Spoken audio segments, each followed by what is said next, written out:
Kristus menyembuhkan kita dari kelelahan.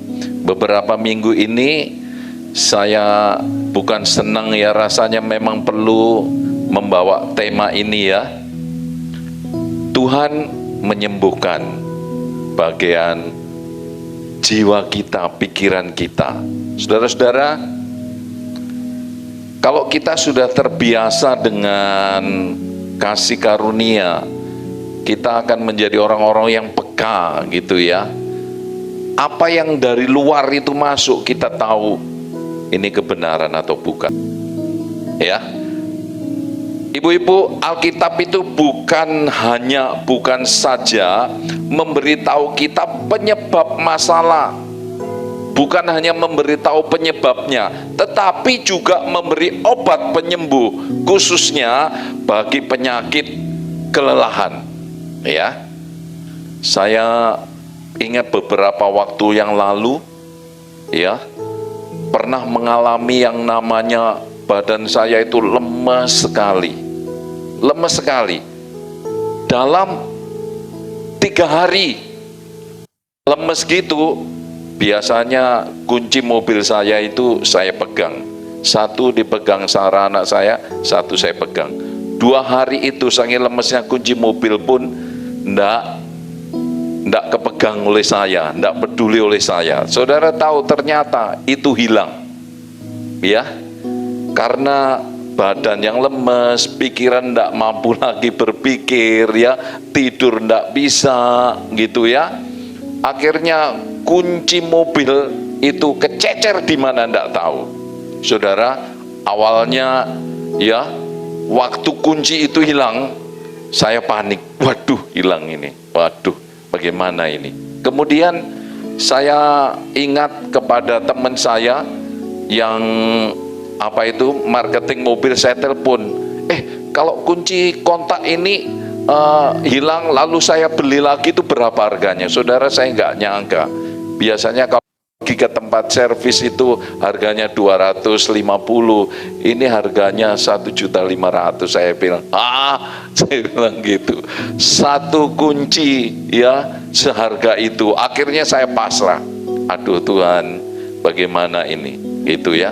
Sudah tahu, beberapa hari kemudian ternyata kunci itu ketemu lagi, ya, ketemu lagi. Saya enggak tahu bagaimana, ya, si sarangnya, coba Pak, itu di sana.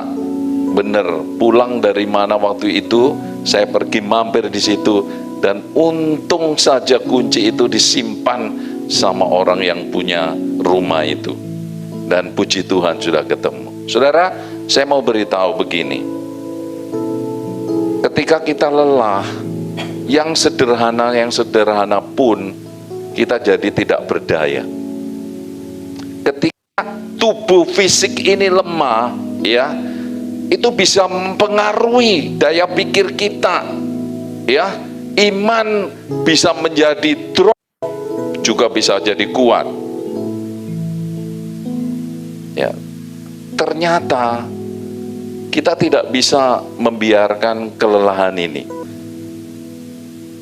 Ada 2 penyebab kelelahan, kelelahan eksternal dan kelelahan internal. Maksudnya kelelahan itu datangnya dari luar. Ini yang dari luar, saya tidak membahas ini, hanya nyinggung sedikit sebagai pengantar saja. Kita bisa lelah itu akibat apa? Akibat fokus dengan perasaan.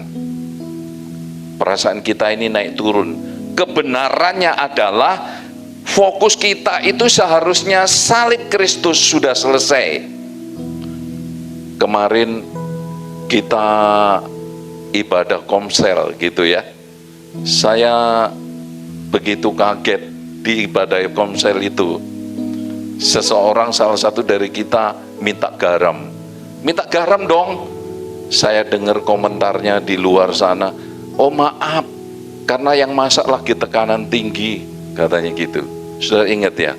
Sebelum itu datang, sebelum diminta garam, iya, saya ketemu, iya maaf Bu, aduh puji Tuhan kita ketemu lagi, Ibu badannya naik ini. Iya maaf, saya jantungan.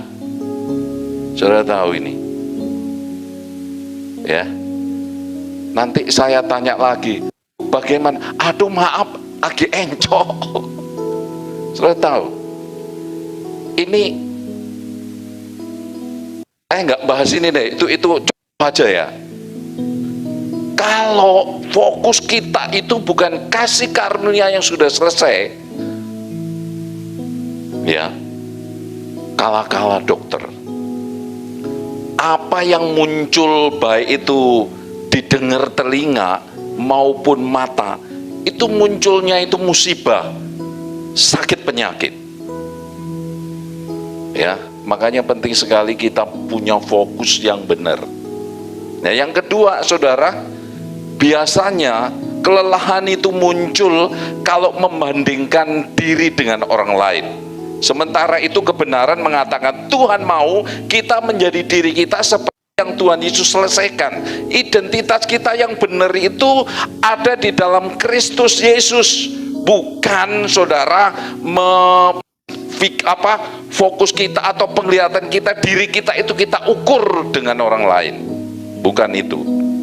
Yang ketiga, biasanya menyalahkan diri sendiri untuk hal-hal yang bukan salah kita. Perhatikan baik-baik, Anda dapat mempengaruhi orang lain. Semua orang ditakdirkan Tuhan, ya, atau hidup di dunia ini saling mempengaruhi orang lain. Tetapi orang lain tidak selalu, saudara, tidak selalu menanggapi cara yang Anda inginkan. Dan itu bukan salah Anda ketika orang itu tidak mau dengar-dengar. Oke? Dan yang keempat, saudara, kita membesar-besarkan hal negatif. Pastor Selby minggu kemarin itu khotbah tentang ini, stop itu yang membesar-besarkan, ya, membesar-besarkan. Kita bukan disuruh, ya, membesar-besarkan persoalan, tapi yang Tuhan mau kita membesarkan Yesus dan karya salibnya sudah selesai. Dan pagi ini, Bapak Ibu semua, saya mau kasih contoh. Ada hal lain yang menyebabkan kelelahan itu dari luar. Hari ini kita mau bahas ini. Saya mau sampaikan ini, ya, dari luar, dari sekitar kita. Itu melalui, saudara, kehidupan Elia. Oke? Kehidupan Elia. Kelelahan, kejenuhan, ya, akibat dari luar. Oke, kita banyak baca firman Tuhan ini, ya. Itu terdapat di 1 Raja-Raja 19 ayat 1 sampai dengan 4. Ya, kita baca 2, 3.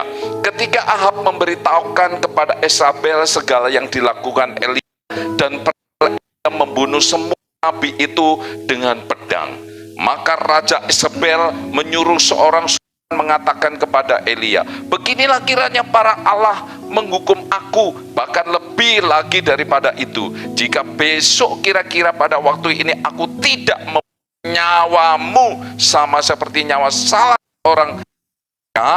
Ya kan, ayat 3, maka takutlah ia, yaitu Elia, lalu bangkit dan pergi menyelamatkan nyawanya. Setelah sampai ke Berseba yang termasuk wilayah Yehuda, ia meninggalkan bujangnya di sana. Ayat 4, tetapi ia sendiri masuk ke padang gurun sehari perjalanan jauhnya, lalu duduk di bawah sebuah pohon arar. Kemudian ia ingin mati, katanya, cukuplah itu sekarang ya Tuhan, ambillah nyawaku, sebab aku ini tidak lebih baik daripada moyangnya. Saudara perhatikan baik-baik. Di ayat 1 ini, kalau saudara membaca juga ayat 10 di sana, Nabi Elia itu baru saja bekerja keras segiat-giatnya bagi Tuhan. Yang ditulis di ayat ini, saudara, ya, berperang bagi Ratu Isabel, ya. Isabel ini ratu. Seluruh imam-imam penyembah Baal itu, penyembah berhala itu dipotong, saudara, dibunuh. Nah, perhatikan baik-baik. Di ayat 2, ketika Ratu Isabel itu melihat bahwa nabi-nabinya itu dibunuh oleh Nabi Elia, saudara, Yezebel menjadi marah lalu mengancam akan membunuh Nabi Elia. Sudah perhatikan ini. Di ayat 3 kita baca di situ, Elia menjadi ketakutan karena ancaman itu. Baru karena ancaman itu, ya, maka saudara saking takutnya ia lari meninggalkan semuanya dan sembunyi di dalam gua. Saudara perhatikan ayat 4 itu dikatakan di situ, Elia begitu lelahnya, begitu capeknya, begitu stresnya karena baru saja mendengar ancaman. Dia lihat, dia bilang, aduh Tuhan, aku mau mati saja, capek sudah, capek, aku mau mati. Saudara-saudara, saya pernah mengalami yang namanya kelelahan ini, ya. Aduh capek aku. Ya, setiap orang mungkin volumenya beda, ya, volumenya beda dan punya respon yang berbeda. Tapi saudara, kita lihat, kalau kita pikir kurang dekatnya apa Nabi Elia ini dengan Tuhan, ya kan, kurang kerja kerasnya apa. Tapi di sini begitu mendengar tekanan dari luar, saudara, rasanya aduh capek aku. Tuhan, sudahlah, akhiri saja, aku mau berhenti, mau mati saja. Pernah nggak saudara mengalami seperti ini? Aduh, sudah kerja dari Senin sampai Senin, ya kan, hasilnya kok begitu-gitu aja, bahkan sepertinya Tuhan jauh. Justru tubuhku tambah parah, rasanya tambah sakit, capek aku Tuhan. Lah ini, saudara, di sini rasanya kayak apa? Sesak, ya kan? Jantung rasanya berat. Semuanya rasanya tidak ada harganya.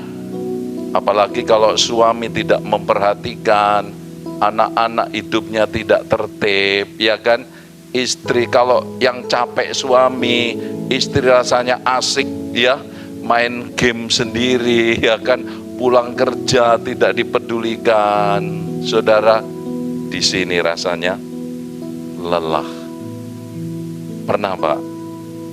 Lelah, ya. Dan saudara tahu, tidak semua orang Kristen di saat seperti ini punya respon yang baik. Tidak semua orang punya respon yang baik, meskipun tahu punya Tuhan Yesus. Ada orang karena kelelahan justru makan narkoba. Ya, saya kenal orang seperti ini, stres, mendapat tekanan, anak-anak muda lari mojok mengisap tembakau. Karena alasannya aku capek, lelah. Ya, ada orang-orang karena lelah, saudara, melakukan hal yang negatif. Saya dulu, waktu masih belum mengenal Tuhan Yesus, saudara, sudah pelayanan dari Senin sampai Senin. Kalau lagi lelah, saya jalan sendiri, saya masuk warung dari satu sampai warung satu yang lain. Saya bisa menghabiskan 4 piring menu yang beda. Ya, betul. Bukan hanya lapar sebenarnya, tapi ini lelah, larinya ke makan. Tapi hari ini saya mau ngajak saudara, bagaimana Alkitab mengajarkan kita, kalau kita lelah itu larinya yang benar, bukan lari seperti saya. Saudara, ini pengalaman saya. Istri saya itu dasarnya bukan, maaf ini, saya tidak bermaksud membuka, tapi saya mau beritahu. Kalau kita tidak punya cara, ya, melampiaskan, bahasanya begitu, atau mencari apa, saudara, maka larinya itu negatif. Satu kali istri saya itu tiba-tiba, aku mau cerai. Bayangkan saudara, menurut ukuran saya seorang suami yang setia, tidak pernah selingkuh, tidak mabuk. Saudara, benar. Tapi pulang-pulang istri saya teriak, saya mau cerai. Padahal hari itu ada ada mertua saya, ada tante saya. Itu terjadi 6 tahun lalu. Saya bilang, hah? Tidak ada hujan, tidak ada angin. Ini istri saya ada. Tidak ada penyebab. Saudara, ternyata apa? Saya bilang, tante, mak urus ini ada yang tidak beres. Bukan dari saya, tapi dianya. Ternyata apa, saudara? Setelah di konseling, setelah ngomong-ngomong dengan tante dan mertua saya, capek saya, capek ngurusi ya semuanya. Capek loh itu lu. Harusnya kan datang ke saya, biasanya kan minta disayang-sayang, dilus-lus, dibelikan baju, ya kan gitu, supaya terhibur, ya kan Pak Randa? Harusnya kan begitu. Kalau saya capek, Pak Randa datang bawa jambu, enak. Ini enggak, capek. Bayangkan saudara, ini setan dari mana ini yang begini? Ya, setelah ngomong-ngomong, baru ternyata aku capek, aku lelah. Kasihan juga kalau begini, ya. Jangan sampai istrimu, suamimu meledak seperti ini. Amin. Yang pernah saya alami. Ya, ini masalah dari luar. Jadi memang kelelahan itu bisa meledak, dan meledaknya itu kalau negatif ini bahaya sekali, Bapak Ibu Saudara. Ya, di berita ada seorang pemuda dari Semarang berapa dalam 1 tahun badannya itu membengkak jadi 100 kilo, tahu Bu ya? Sampai enggak bisa keluar pintu rumahnya. Gara-gara apa? Putus cinta, ditinggal pacarnya. Hari-hari itu makan online. Sampai apa? Pintu rumahnya itu dijebol sama Satpol PP. Tapi ternyata amblas juga dia. Mati, saudara, diangkat sama bulldozer karena tidak ada orang yang kuat. Berarti Bu Yuli tahu. Saya mau kasih tahu, kelelahan kalau cara mengatasinya itu negatif, saudara, menghancurkan seperti yang dialami.